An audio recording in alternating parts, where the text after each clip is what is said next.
Shalom, puji Tuhan. Selamat pagi Bapak Ibu, dimanapun Anda berada. Saya berdoa biar kiranya kasih karunia Tuhan melimpah-limpah atas kehidupan kita. Pembelajaran yang sedang kita belajar dari gereja Pergamus boleh meneguhkan hati kita, membuka wawasan kita untuk tetap kita beriman dan percaya serta setia. Karena pujian Tuhan kepada gereja di Pergamus adalah walaupun mereka berada di keadaan atau posisi atau kawasan di mana iblis bertakhta, tetapi mereka tidak menyangkal nama Tuhan. Mereka tidak menyangkal iman mereka. Dalam Wahyu pasal 2 ayat 12 dan 13, dan tuliskanlah kepada malaikat jemaat di Pergamus, inilah firman Dia yang memakai pedang yang tajam dan bermata dua. Salah seorang dari Pergamus yang dihukum mati adalah Antipas. Dalam ayat 13, Antipas adalah saksiku yang setia kepadaku, yang dibunuh di hadapan kamu. Jadi jauh sebelumnya mereka juga sudah mengalami banyak tekanan, tetapi pada fase ketika Antipas dibunuh di hadapan mereka, mereka tetap tidak khawatir, takut, dan tertekan, tetapi mereka tetap setia. Siapa sebenarnya Antipas ini? Memang Alkitab tidak memberikan informasi yang cukup banyak tentang Antipas, tetapi Tuhan Yesus, Dia berkata,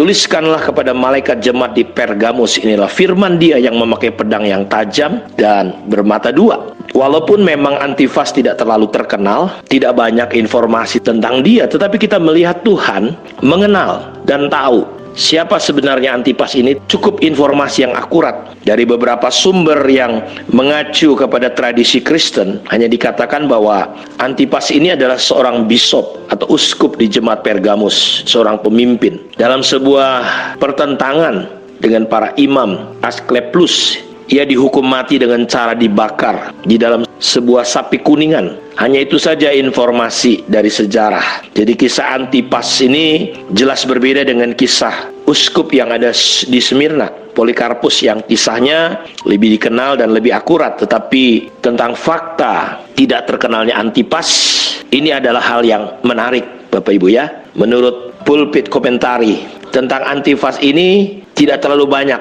Apapun yang disebutkan di sini tidak ada catatan sejarah, kecuali Wahyu 2 ini saja di gereja Pergamus yang menunjuk kepadanya. Tetapi ingat baik-baik Bapak Ibu, walaupun sejarah tidak mencatat, kita melihat Yesus menyatakan dirinya dan tahu persis kondisi. Bahkan Dia menyebutkan Antipas ini saksiku. Jadi Kristus tidak pernah melupakan. Dia diingat oleh Tuhan. Dia adalah sesuatu yang cukup masyhur sehingga Alkitab menuliskan, memasukkan. Dan Tuhan sendiri yang langsung ngomong, Antipas. Jadi biar kita tahu, walaupun sejarah tidak mencatat dan mengingat Antipas ini siapa dengan banyak informasi, tetapi Tuhan sangat mengenal. Jadi Tuhan mengingat setiap penderitaan, pengorbanan, iman saudara kepada Tuhan. Dia mengingat, Dia tidak akan pernah lupa. Sekalipun manusia bisa melupakan, manusia tidak mencatat, tetapi dengar baik-baik, Tuhan tidak akan pernah melupakan kita. Bukan hanya itu saja, yang menarik adalah Yesus berkata bahwa Antipas sebagai saksiku yang setia. Ya, Dia menyebut dia adalah saksi yang setia. Dan ini adalah sebuah penghormatan yang besar. Ada pujian yang sangat tinggi bagi Antipas disebutkan sampai akhir zaman ini. Karena sebutan itu sesungguhnya adalah sebutan Kristus untuk dirinya sendiri. Kenapa? Karena dalam Wahyu 1 ayat 5 dikatakan bahwa dan dari Yesus Kristus saksi yang setia. Saksi yang setia. Yang pertama bangkit dari antara orang mati dan yang berkuasa atas raja-raja di bumi ini. Jadi Kristus memuji kesetiaan Antipas. Tetapi pada saat yang sama ia juga memuji jemaat Pergamus yang pada saat Antipas menjadi martir, menjadi syahid, dibunuh di hadapan mereka. Mereka tetap tidak goyang imannya. Mereka tetap setia kepada Yesus. Mereka tetap berpegang teguh kepada nama Tuhan dan setia kepadanya. Jadi Dia berkata dalam ayat 13, engkau berpegang kepada namaku dan engkau tidak menyangkal imanmu kepadaku. Juga tidak pada zaman Antipas saksiku yang setia kepadaku, yang dibunuh di hadapan kamu. Jadi ini mengajarkan kepada kita betapa Tuhan senang. Dia menghargai orang-orang yang setia kepadanya. Apalagi mereka yang setia di dalam penderitaan, kesukaran, bahaya, ancaman. Lebih lagi mereka yang setia sampai mati. Kalau dalam kitab Ibrani, kisah tokoh-tokoh iman, mereka ada yang digergaji, ada yang dimakan singa katanya. Mereka ditolak dunia, terbuang. Dunia nggak layak bagi mereka. Jadi ketika kita dalam segala keadaan, kesukaran, bahaya, dan ancaman, tetaplah setia. Jadi hal ini, kesetiaan kita kepada Tuhan seperti gereja di Pergamus dan Antipas, itu mendapat perhatian. Bandingkan dengan ketika Yesus naik ke surga, duduk di sebelah kanan Allah Bapa. Dan saudara tahu pada saat Stefanus mati syahid, dilempari pakai batu, dikatakan waktu Stefanus berkata bahwa aku melihat Tuhan berdiri. Jadi tidak duduk tapi berdiri, ada sambutan, ada penghormatan. Kisah Rasul pasal yang ke-7 ayat 55 sampai 57. Dikatakan tetapi Stefanus menatap ke langit lalu melihat kemuliaan Allah dan Yesus berdiri di sebelah kanan Allah. Kita lihat orang-orang yang setia sampai mati, sampai Tuhan Yesus berdiri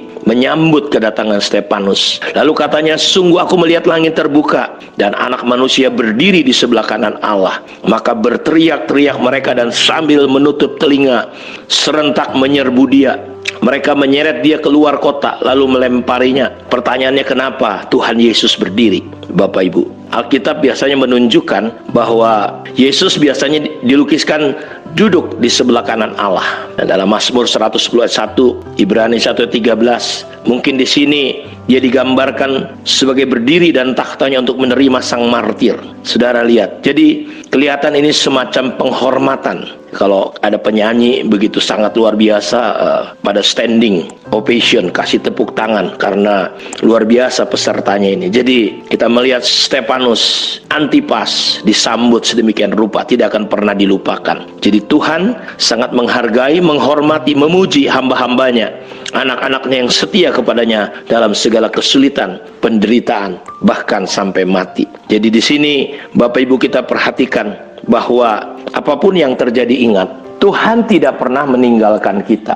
Tuhan mengingat kita. Jadi kita jangan sampai kita lebih menyadari dunia, menyadari COVID-19 ini daripada menyadari Tuhan. Karena itu tetap berjuang sampai Tuhan datang. Setia terus sampai akhir hidup kita. Kiranya Tuhan Yesus memberkati renungan kita pada pagi hari ini. Shalom.